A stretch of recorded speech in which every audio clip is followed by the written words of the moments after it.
வணக்கம். நாலாவது நாள் நவராத்திரி பிரசாதம் பண்ணிட்டு இருக்கோம். நம்ம பாசிப்பருப்பு சுண்டல்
தேவையான பொருள்லாம் பார்த்தோன்னப்போ இது எப்படி பண்ணுறதுன்னு நம்ம செய்முறையை பார்க்க போகிறோம். இப்போ நம்ம ஸோ ஒரு சிம்பிள் நல்ல ஈஸியான ஒரு ப்ரிப்பரேஷன் இது. பாசிப்பருப்பு சுண்டல் நம்ம ரெடி பண்ணிவிட்டோம். பாசிப்பருப்பு நம்ம அவிச்சு வச்சுருக்கோம் நம்ம. ஸோ அது ப்ரிப்பரேஷன் நீங்கள் ரொம்ப சிம்பிளான ப்ரிப்பரேஷன். பாசிப்பருப்பை நீங்கள் எடுத்துகிட்டு தண்ணியில் போட்டு ஒரு மேக்ஸிமம் ஒரு 7 to 8 minutes நீங்கள் பாயில் பண்ணிங்கன்னா இந்த மாதிரி ஒரு டெக்ஸ்சர் உங்களுக்கு கிடச்சிரும் உங்களுக்கு. ஸோ நல்லா சாஃப்டாக நல்லா இதுவாக இருக்கும். கோசுமல்லி வேறு, பாசிப்பருப்பு சுண்டல் வேறு. கோசுமல்லியில் பச்சையாக நம்ம போடுறோம். அது ஒரு சாலட் மாதிரி சாப்பிட்றோம். நம்ம அவிச்சு தண்ணியில் ஊற வச்ச பாசிப்பயிரை போடுறோம். வேற இந்த சுண்டலில் அவிச்சு தான் போடுறோம் நம்ம. கரெக்டுங்களா இல்லையா? ஸோ அவிச்சு நல்லா இருக்குது பாருங்கள், ஒன்று ஒட்டாமல் நல்லா ரெடியாக இருக்குது. ஸோ இப்போது ரேஞ்ச் ஆன் பண்ணுறோம். ஸோ ஒரு மீடியம் ஹீட்டில் நம்ம ஆயிலை ஹீட் பண்ணுறோம். நம்ம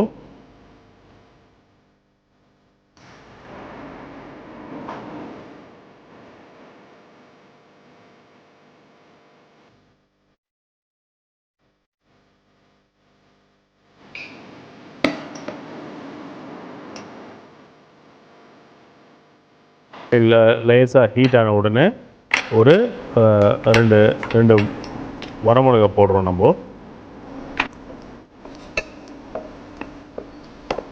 லேசாக அப்படி சூடான உடனே ஆயில் சூடான உடனே வரமிளகா போடுறோம்.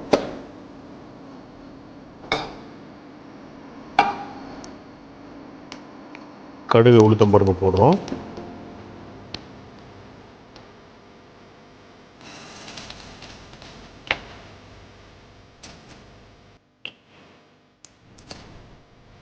தாளிக்கிறோம் நம்ம.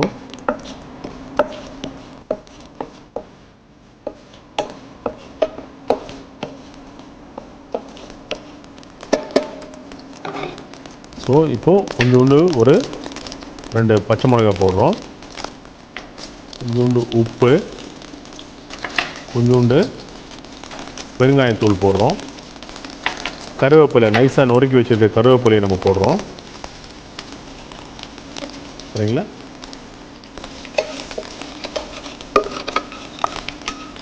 நைஸாக நொறுக்கி வச்ச கருவேப்பிலை போடுறோம். இஞ்சி கொஞ்சோண்டு நல்லா ஃபைன் சாப் பண்ண இஞ்சியை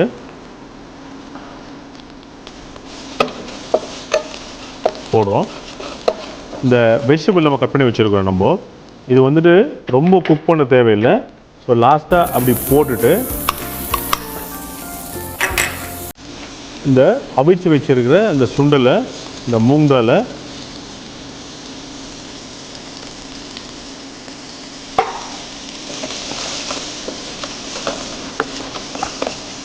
நம்ம ஆட் பண்ணுறோம் இதில். ஸோ எல்லாமே நம்ம எல்லா பொருளும் போட்டிருக்கோம் நம்ம இதில். ஸோ நல்லா டேஸ்டியாக இருக்கும். அந்த சுண்டல் கொஞ்சம் ஹெல்த்தியாக இருக்கிறதுக்கோசரம் கொஞ்சம் வெஜிடபிள்ஸும் நம்ம பண்ணியிருக்கோம் நம்ம. ஸோ பெருங்காயம், உப்பு டேஸ்ட் பண்ணிக்கோங்க.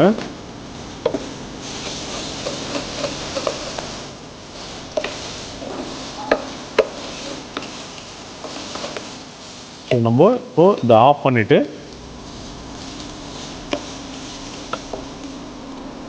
இந்த தேங்காவை நம்ம மேலே தூவுறோம். சரிங்களா? தேங்காவை எல்லாருக்கும் உங்களுக்கு தெரியும்னு நினைக்கிறேன். தேங்காவை குக் பண்ணால் it is not a good cholesterol. So அதனால தான் தேங்காய் வந்து சட்னி, இந்த மாதிரி பொரியல், சுண்டல் இதெல்லாம் வந்துட்டு மேலே லாஸ்ட்டில் ஆஃப் பண்ணிட்டு மேலே தூவுறோம். So it is more healthy and it is a good cholesterol. Cook பண்ணாமல் தேங்காவை சாப்பிட்டாங்கன்னா குட் கொலஸ்ட்ரால், குக் பண்ணி சாப்பிட்டா it is a bad cholesterol. I think that is the reason why scientifically இந்த ரெசிபிஸ் எல்லாம் சவுத் இந்தியாவில் டெவலப் பண்ணியிருக்காங்க. ரொம்ப ரிசர்ச் பண்ணியிருக்காங்க போல. அந்த காலத்துலேயே வந்துட்டு அவங்க இதெல்லாம் வந்துட்டு நல்ல அமைப்பாக எப்படி சாப்பிட்ணும், எந்த பொருளை எப்படி சாப்பிட்ணுன்ற அந்த ஒரு இன்ஃபர்மேஷன் நமக்கு நிறைய கற்றுக் கொடுத்துருக்காங்க. ஸோ சுண்டல் ரெடி ஆகிடுச்சு இப்போது. ஸோ இதை வந்துட்டு டிஷ் அவுட் பண்ணிவிட்டு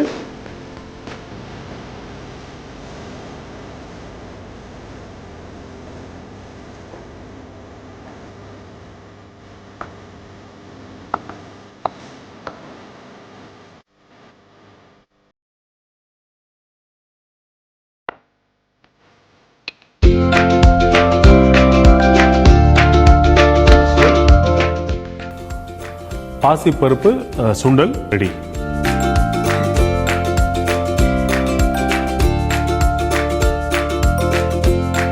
4வது நாள் நவராத்திரி பிரசாதம் உளுந்து வடை, பாசிப்பருப்பு சுண்டல் ரெடியாக இருக்குது.